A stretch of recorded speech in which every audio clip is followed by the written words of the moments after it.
आमगाव देवरी विधानसभा क्षेत्राचे महायुतीचे उमेदवार संजय पुराम यांनी प्रचाराचा धडका लावला आहे। संजय पुराम यांनी संपूर्ण मतदारसंघ पिंजून काढला असून गावागावात फक्त संजय पुराम यांच्या नावाची चर्चा रंगू लागली असून येत्या निवडणुकीत आपला भरघोस मताने विजय होईल असा विश्वास संजय पुराम यांनी व्यक्त केला आहे। युवा नेते म्हणून संजय पुराम यांची मतदारसंघात ओळख असल्याने भारतीय जनता पक्षाने संजय पुराम यांना तिसऱ्यांदा निवडणूक लढण्याची संधी दिली असून संजय पुराम हे 2014 ते 2019 पर्यंत आमदार असताना त्यांनी मतदारसंघात अनेक विकास कामे खेचून आणली। त्यात आदिवासी समाजाचे श्रद्धास्थान समजल्या जाणाऱ्या कचारगड देवस्थानाचा विकास, हाजराफाल पर्यटन स्थळ, धासगड असे की देवरी ग्रामीण रुग्णालय किंवा देवरी तालुक्यातील प्राथमिक आरोग्य केंद्र, आदिवासी मुलामुलींचे वसतिगृह असे अनेक विकास कामे आमदार असताना संजय पुराम यांनी केली। तर माजी आमदार असताना देखील संजय पुराम यांनी अनेक विकास कामे केल्याने भारतीय जनता पक्षाने त्यांना तिसऱ्यांदा निवडणूक लढण्याची संधी दिल्याने संजय पुराम हे मतदारसंघातील प्रत्येक गावात जाऊन मतदारांचा आशीर्वाद घेत आहेत। महायुतीच्या सरकारमध्ये अनेक असे विकासात्मक कामे झाले आहेत की ज्याच्यामुळे जनता महायुतीच्या उमेदवाराला मतदान करेल। आज आपण महायुती सरकारनं शेतकऱ्यांचे वीज बिल माफ केलेले आहे, त्याच्यामुळे शेतकरी खुश आहे।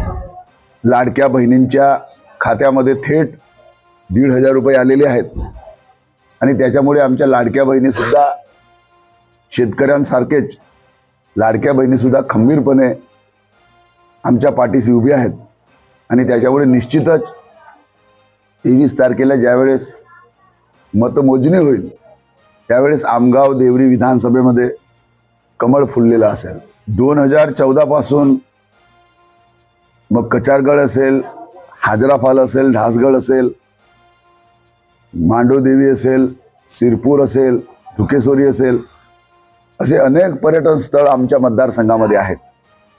निश्चितच येणाऱ्या काळात त्यांच्या मोठ्या प्रमाणात विकास निधी आणून विकास करण्यात येणार आहे। आतापर्यंत मी आमदार असताना गोंडियन देवता पहांदी पारिक उपार लिंगो हे कचारगडला आहे, ते सुद्धा आपण त्याचा विकास आपण हाती घेतलेला आहे। हाजराफालचा देखील विकास आपण हाती घेतलेला आहे, धासगडचा देखील, कारण मोठ्या प्रमाणात या ठिकाणी महाराष्ट्राच्या कोण्याकोपऱ्यातून लोक येतात। खूप सुंदर असा निसर्गाचा देखावा माझ्या मतदारसंघात देवरी आमगाव सालेकसामध्ये आहे। निश्चितच आपण पर्यटनच्या दृष्टिकोनातून मोठा विकास करणार आहोत। युवक युवतींना माझं आव्हान आहे, आपण खूप शिका, मोठे व्हा, MPSC ची तयारी करा, अधिकारी व्हा, पण त्याचबरोबर ज्यांना नोकरी लागणार नाही अशांसाठी आपण MIDCच्या माध्यमातून अनेक कारखान्यांना आपण आमंत्रित करतो आहोत।